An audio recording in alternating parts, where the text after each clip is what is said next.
कार्य में भगवान को सब कुछ समर्पित कर देना चाहिए। हमारा क्या है, कुछ नहीं।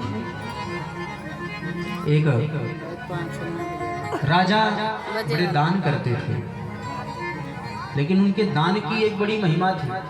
क्या महिमा? बोले जितना बड़ा बड़ा वो दान करते थे उतना उनका मुख नीचे हो जाता था। तुलसीदास जी ने उनको पत्र लिखा कि ऐसी देनी देन जो कित सीखे सो नैन, ज्यो ज्यो करो ऊंचे करो तासो नीचे नैन। हे राजन, ऐसी देनी ऐसा दान कहां तुमने सीखा? जितना दान करते हो उतना सिर झुका लेते हो। तो राजा ने एक बड़ा सुंदर पत्र लिखा। क्या लिखा? कि देनहार कोई और है, भेजत जो दिन रैन, और लोग भरम हम पर करें तासो नीचे नहीं। देने वाले वो प्रभु को, परमात्मा वो नारायण है, मैं तो केवल माध्यम बन के दे देता हूं। लोग मुझको दानी समझ लेते हैं, इसलिए मेरा मुंह नीचे हो जाता है। देने वाला तो भगवान है, प्रभु दे रहा है, हमारे पास है तो हमारा भी कर्तव्य क्या, बोले उसको भी भगवान के कार्य में लगाएं। महाराज बलि ने सब कुछ न्यौछावर कर दिया, भगवान ने बलि के ऊपर कृपा किया। और आगे सुखदेव जी ने 4 प्रकार के आश्रमों का वर्णन किया। ब्रह्मचर्य, गृहस्थ, वानप्रस्थ, संन्यास, ये 4 आश्रम हैं। 4 प्रकार के आश्रमों में सबसे बड़ा आश्रम, सबसे श्रेष्ठ आश्रम गृहस्थ आश्रम है। आप लोग कहोगे महाराज हम तो घर में पड़े हैं, भजन नहीं कर पाते। गृह कारज नाना जंजाला, घर में बड़ा परेशान रहते हैं, घर में बड़ी बिजी रहते हैं, कथा में नहीं आ पाते, नाम नहीं जप कर पाते। बोले देखो गृहस्थ आश्रम क्यों सबसे बड़ा आश्रम है? बोले देखो जो 3 प्रकार के आश्रम हैं, ब्रह्मचर्य, वानप्रस्थ, संन्यास, इन 3 प्रकार के आश्रमों को कौन चलाता है? आप लोग चलाते हो, गृहस्थ व्यक्ति चलाता है।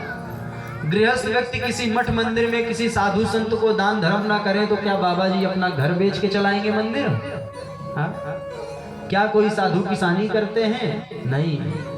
गृहस्थ जो है वो कमाता है, वो देता है, उसी के परिणाम स्वरूप आश्रम चलते हैं। और गृहस्थ क्या करे? बोले साधु संत मठ मंदिर धर्म के कार्य में दे, वही से उसका परम कल्याण हो जाएगा। इसलिए गृहस्थ को और कार्य करने की आवश्यकता नहीं है। तो आप सभी लोग श्रेष्ठ आश्रम में हैं, इसीलिए बहुत ज्यादा विचार करना नहीं चाहिए। और आगे चल करके 8वें स्कंध में भगवान के ग्राह और गज की कथा बताते हैं, जिसमें भगवान ने बड़ा सुंदर अवतार लिया। एक हाथी है, गजराज है, वो जंगल में रहता है। एक दिन अपने हाथियों के झुंड के साथ वो गया, जल क्रीड़ा करने लगा।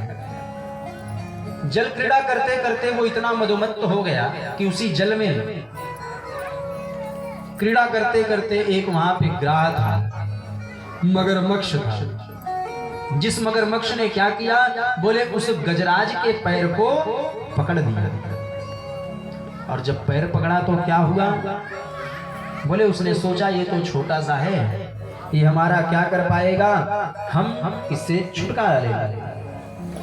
लेकिन गजराज ने जब अपने शरीर की सारी शक्ति को लगा दिया, उस ग्राह से वो आगे नहीं बढ़ पाया, तो उसने अपने परिवार वालों से मदद मांगी। सभी लोगों ने प्रयत्न किया, लेकिन अंत में वो लोग भी छोड़ के चले गए। बेटे चले गए, पत्नी भी जाने लगी। तो उस गज ने कहा कि आज मेरे ऊपर विपत्ति पड़ी है तो तुम छोड़ करके जा रही हो।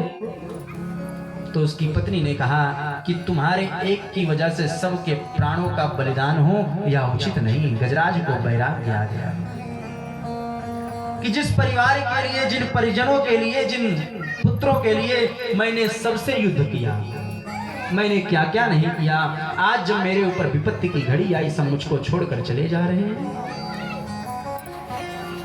हारे को हरिनाम है। दुनिया में जब कोई रक्षक नहीं मिलता तो व्यक्ति को भगवान की याद आती है।